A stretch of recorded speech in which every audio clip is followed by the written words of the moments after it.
The Johnson Wax Program with Fibber McGee and Molly.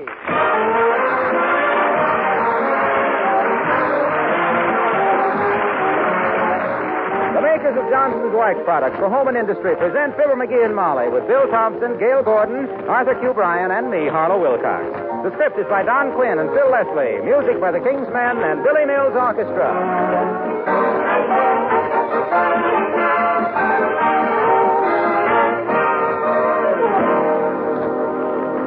In many magazines this month, you'll see another of those beautiful full-page color advertisements for Johnson's Glow Coat.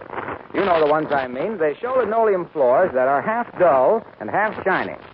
Well, these photographs are our way of showing you what a wonderfully bright shine you can expect when you use Johnson's self-polishing Glow Coat. Glow Coat's easy to use. You simply apply it and let it dry. But that Glow Coat shines. Without rubbing or buffing, Johnson's Glow Coat dries to a bright wax polish that makes linoleum and other floors look really beautiful. And Glow Coat is such a work saver.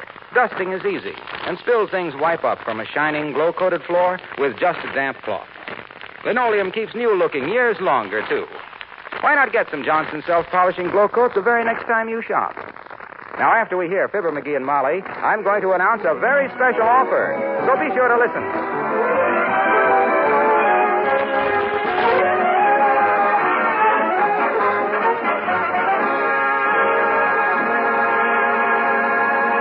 When you come across one of those how much do you know quizzes in a magazine, there are three ways you can play it. One, the smart way, skip past and pretend you didn't see it. Two, the snide way, turn right to the answers. And three, the honest way, get a pencil, sit down, and make a bum of the editors. Like Mrs. McGee. Of Fibber McGee and Molly.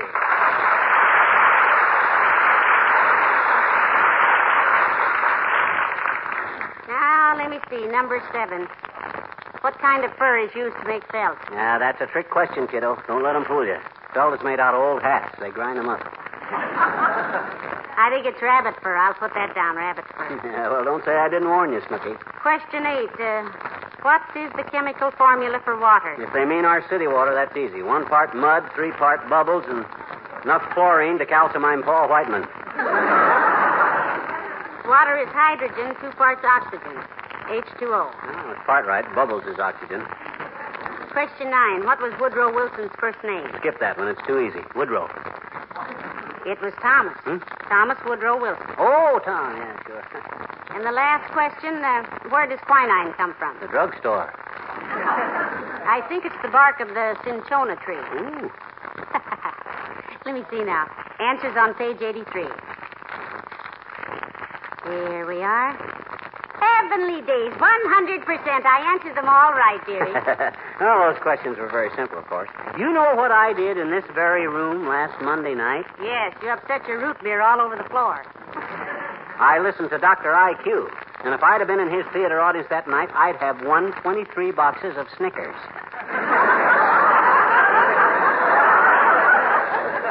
That's what they give the losers, dearie. You're not a loser if you win something. By George, one of these days I'll get on information, please, too. Then just wait till they ask me to finish that poem about the boy stood on the burning deck. Can you finish it? I'll say I can. The boy stood on the burning deck, whence all but him had flew. 'Twas a cattle boat, and he set it afire 'cause he wanted to barbecue.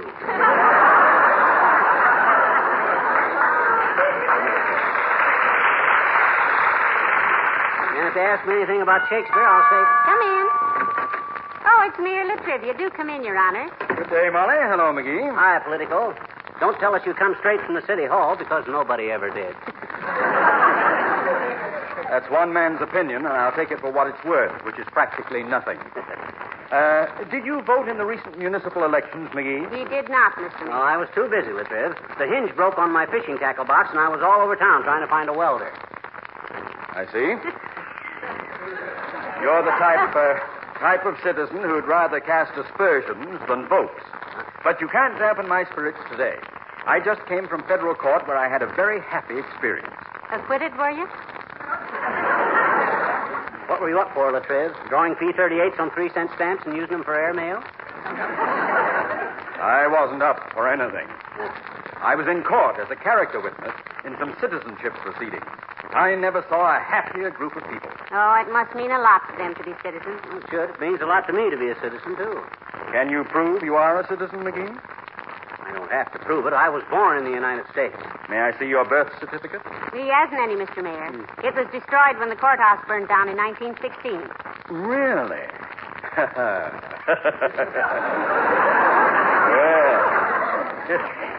Well, don't come to me for help when they start deportation proceedings, McGee.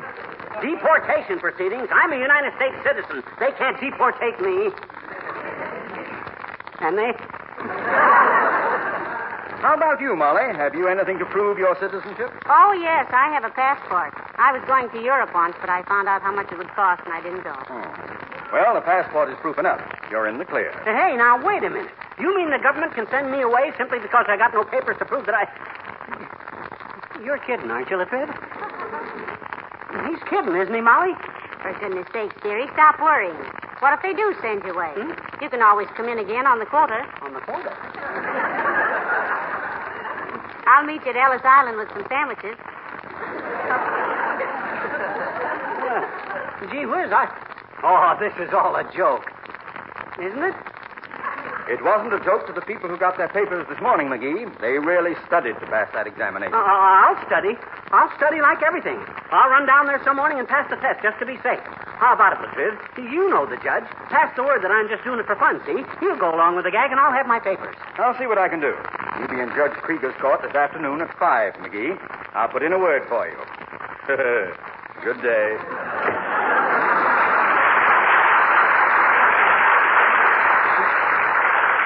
Well?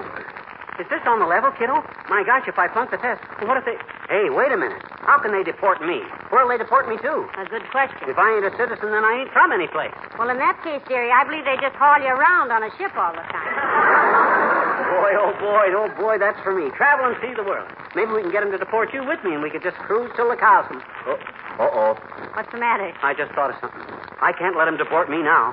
I got a cabin reserved at Dugan's Lake for 2 weeks in August. Oh, dear. I'll take the test. I'll go down to the library and get some books right now. I'll study. I'll be smartest immigrant they ever saw. I will. Don't go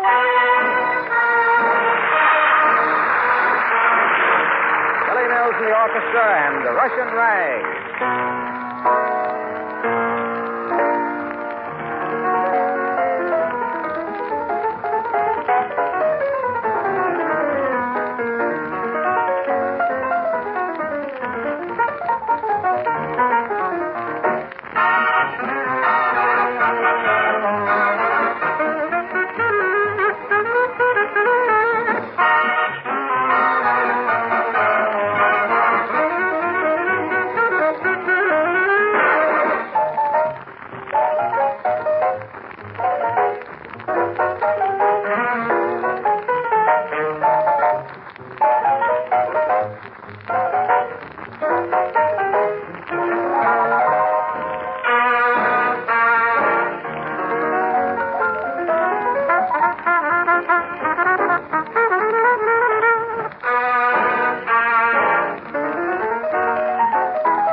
Hadn't you better put down those books a while and rest your eyes, dearie? You can't learn everything all at once, you know. No, maybe not, but I darn near have. If anything has happened in the United States since 1776 that I don't know about, they done it behind my back. What kind of questions do you think the judge will ask you? Oh, for instance, like who's the president of the United States, who's the vice president, who's the Oh, secretary... wait a minute now. Hold it. Who is the vice president? Now, let's come back to that later. ask me something else. Very well. What qualifications must a man have to become president of the U.S.? Well, he's got to be over 21, native born, and not look too foolish when they take his picture holding the fly rod with a paper mache trout on it. Even if he don't know a crappie from a guppy, he's supposed to. Come in. Oh, it's Mr. Wimple. Come in, Mr. Wimple. Hello, folks.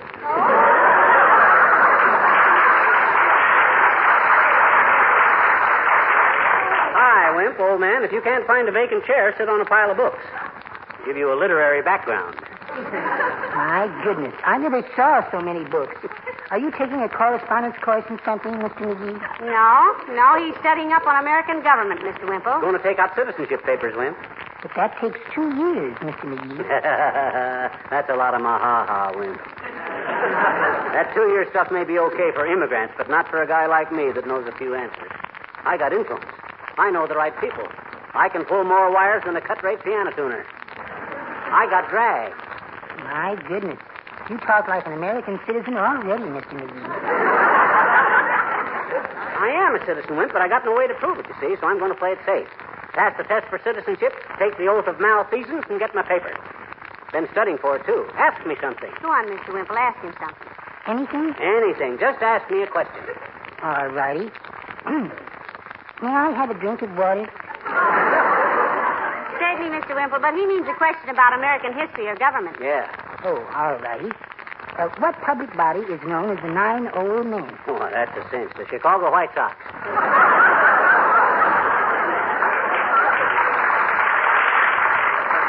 No, dearie, it's the United States Supreme Court. Oh, yeah. Well, try me again, Wimp. I'm afraid I haven't time for any more, Mr. McGee. I have to go home and finish some poems. Oh. I'm trying to make enough money to buy Sweetie Face a new fur coat. Sweetie Face, you mean... Yes, my big old wife. I'm writing some poems that resort hotels can pin up this summer. Oh, you got any with you, Wimp? Yes, I have. Oh. One of them is for a hotel bedroom wall. It goes, our guests are requested not to parade through the lobbies in scanty attire. New guests are quite frequently frightened away because it looks like the joint is on fire. That's very good, Mr. Wimple. Great, Wimp, great. You got one for the guy that's always tipping the canoe? Yes, that's my best one, Mrs. G. They'll pin that one up in the boathouses. Oh. It goes, a muscular girl named Miss Hubble gave a boat-rocking joker some trouble. As she held his head under, he realized his blunder and sent up his regrets in a bubble. Well, I've got to get back home, folks. Goodbye now. So long.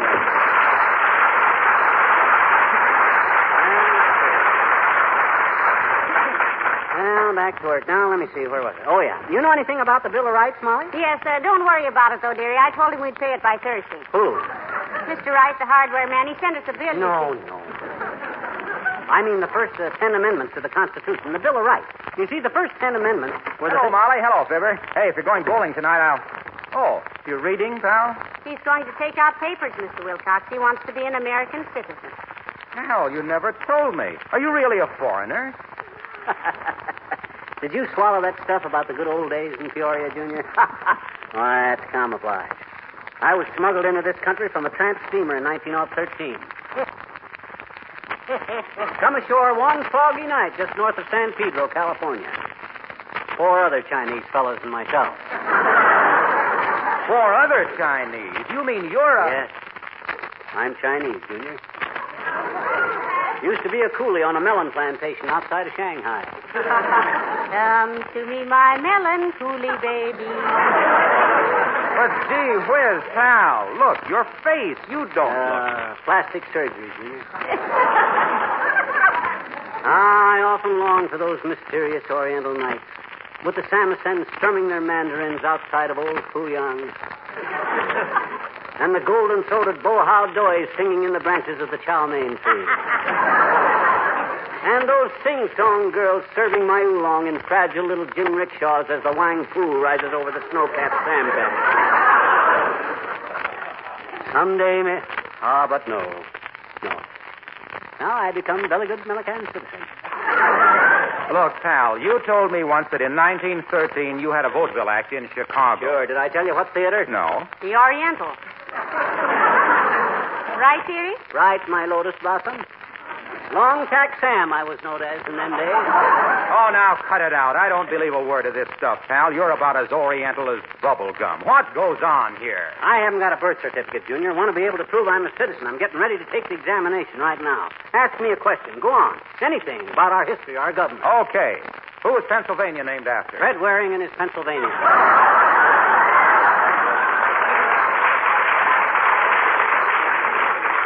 He's going to be on for Johnson's Wax again this summer, too. Isn't that a coincidence? Yes, isn't it? Hey, by the way, I don't think I have a birth certificate either. The courthouse in Omaha burned down when I was just a little tyke. I even remember the day. No kidding. Just like it was yesterday. I was sitting on the kitchen floor playing soldier. You play soldier sitting down? I was an officer. Oh. Anyway, I remember the kid next door running past hollering, "Courthouse is on fire! Courthouse is on fire!" And I'll bet you trampled down 3 regiments getting out the door. No, I just sat there. You see, my mother had just glow-coated the kitchen linoleum before she went shopping. And the glistening beauty of it had me spellbound. Couldn't take my eyes off it. Yes, but if the courthouse burned down with your birth certificate... Well, sir, for minute after minute, I sat staring at that glittering linoleum, admiring the bright colors intensified by the shining surface. 3 fire engines went by. I thought of my mother pouring out that glow coat, spreading it around with a long-handled plier. A hook and ladder tore past. I didn't move. Dull child, weren't you? I remember how happy my mother was when she spread that Johnson's glow coat around and waited for it to dry, with no rubbing and no buffing. And how delighted she was when in 20 minutes or less it dried to a gorgeous, protective, shimmering surface. And I remember her telling me how easy it was to wipe things up with a damp cloth. Waxy. Yes? You through? Yes. You through, huh? Yes. Well, then pick up your damp cloth and go on home. Okay, alien. Now, I guess I better finish my studies and get down to that federal building. Well, you get with it, dearie. I've got to go upstairs and make the beds. Let me know now when you're ready to go. Okay, baby. Ah, there goes a good kid. She deserves to have a well-informed, educated man for a husband. But for the time being, I'll have to do. Now, let me see. Oh, come in. Hi, mister. Oh, hello there, Teeny. Now, I can't stop to dilly-dally right now, sis. This is a crucial day in my life. Well, I was just... I'm taking my citizenship test today, Teeny. Get my papers. That's why I got all these history books to study. It sure is a lot of books, I bet you. I'll say. I never saw them. I says I'll say. Say what? That's quite a pile of books. That's what I said. I know you did. Okay. Thanks. You know much about American history, sis? Personally, I never realized how fascinating it was. Oh, I had quite a lot of it in school, mister. Like Captain John Smith and Pocahontas and... Pocahontas, sis. Sure. Captain John Smith and Pocahontas and Daniel Broome and the battle between the Monitor and that quartet. Whoa. The Monitor and what? That quartet, the Merrimack. Oh, yeah. Yeah, the Monitor and the Merrimack. There was another one between George Washington and the King's Men. Sure. And we had all about George Washington and his men were so poor they didn't have any shoes and they went barefooted in the snow at Rudy Valley. Valley Forge. You know, Jeannie, I ran across an interesting bit of Americana just a few minutes ago. Did you ever hear of Francis Scott Key? Oh, sure I have, I bet you. He wrote the Star-Spangled Banner. Right, but not many people know this angle about it. You see, Francis Scott Key and his brother Charlie got captured by the British and were held on a British gunboat while they bombarded Fort McHenry, you see? Oh, boy, exciting, huh? Well, sir, it was such a thrilling sight to Francis and Charlie to see the flag still flying the next morning that Charlie says to Francis, "Frank," he says, "I think I'll write a song about this." "Well, that's funny," says Francis. "I was just thinking the same thing. Let's both write a song." So they did. You mean they collaborated, huh? Yes. Nobody knows for sure, sis. One of them wrote the Star-Spangled Banner, but they'd never tell anybody which one of them did it. Charlie Key says Francis did it, and Francis Key says Charlie did it. Isn't that interesting? Why? Because to this very day, when people sing the Star-Spangled Banner, they're never quite sure of the key. Oh.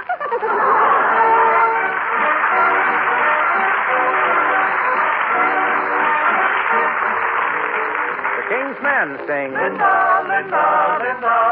When I go to sleep, I never count sheep.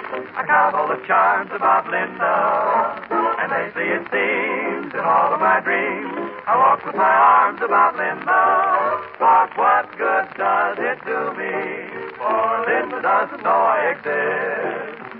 Can't help feeling gloomy. Think of all the loving I've missed. We pass on the street, my heart skips a beat.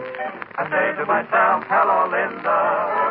If only she'd smile, I'd stop for a while, and then I would get to know Linda. What miracle still happens? And when my lucky star begins to shine, with one lucky break, I'll make Linda smile.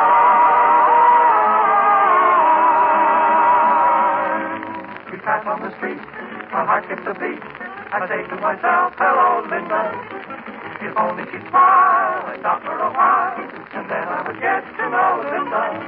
But miracles still happen, and when my lucky star begins to shine, with one lucky break, I'll make Linda, Linda mine. Linda will be mine.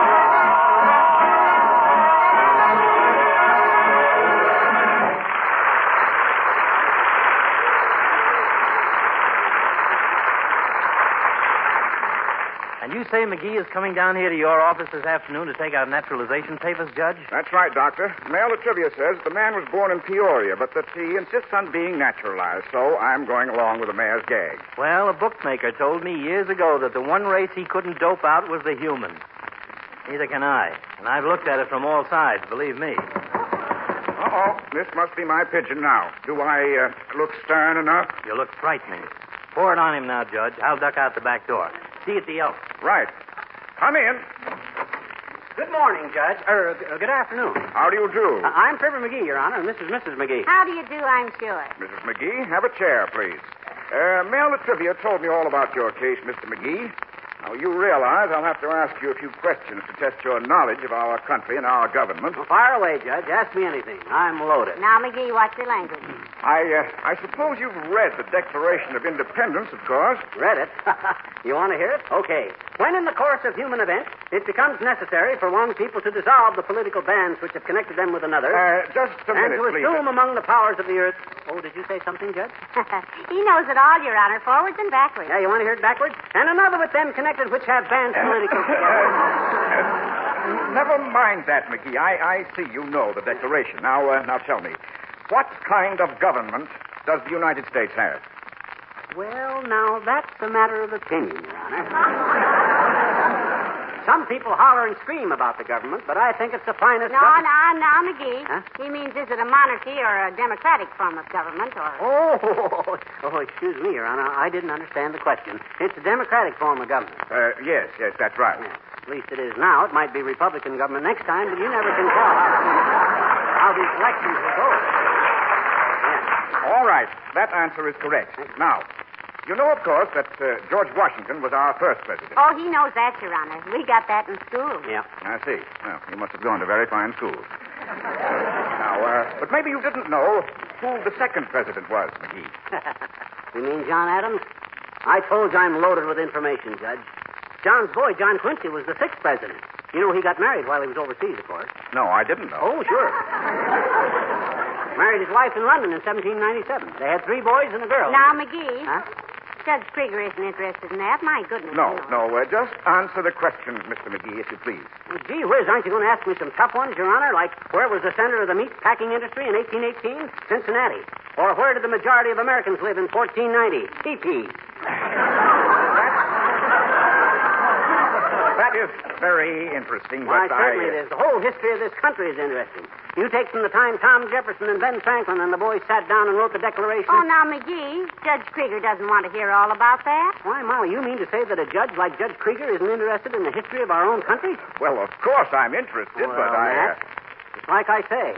There wasn't much money in the country in those days, but there was a lot of heart. The strong hearts of free men and free women who stuck together and worked together and cleared a wilderness to build their homes and plant their fields. And the colonies grew.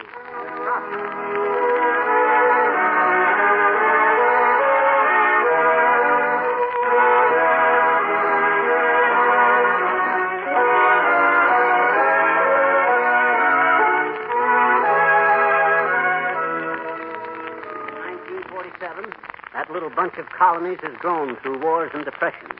in good times and bad. And all the time it's grown and gathered strength and power till it's the greatest nation on earth today, the United States of America. Why, McGee, that's beautiful.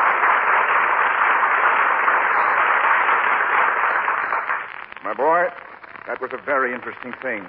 You've told me things about this country I'd long ago forgotten. What a tremendous knowledge you have. Oh, yes.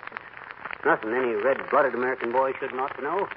I've never had a man before me who was more deserving to be called an American citizen. I'll have your papers made out right away. Oh, that's wonderful, Your Honor. McGee, you can stay. That's swell, Judge.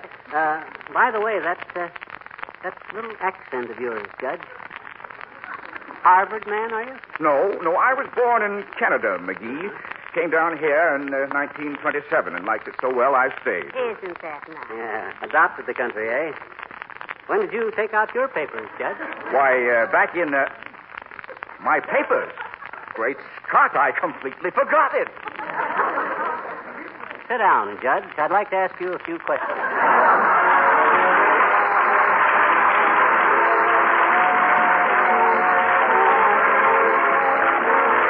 Now, here's good news. How would you like to have your own personal car initials?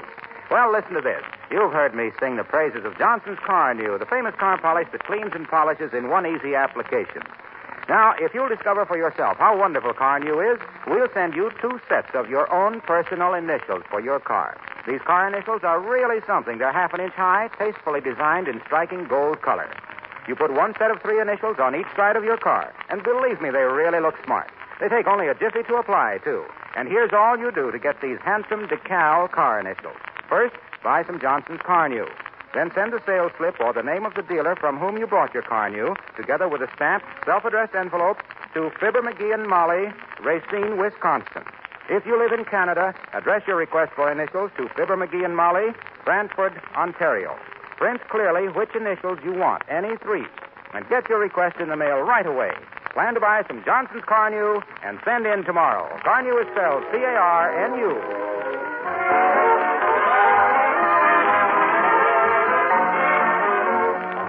The judge said he was taking out his papers right away. Then what did he say, dearie? Well, he says I was an inspiration to him. Says I was the finest example of a real American citizen he had ever seen. Ah, my hero. Yep.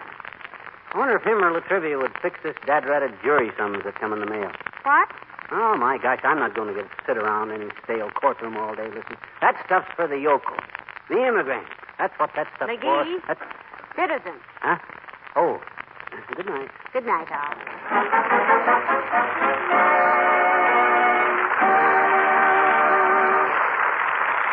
This is Harlow Wilcox, speaking for the makers of Johnson's Wax products for home and industry, inviting you to be with us again next Tuesday night. Good night.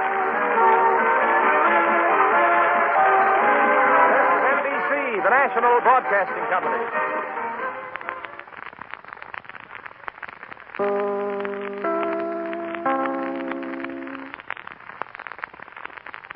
This is WMAQ NBC in Chicago.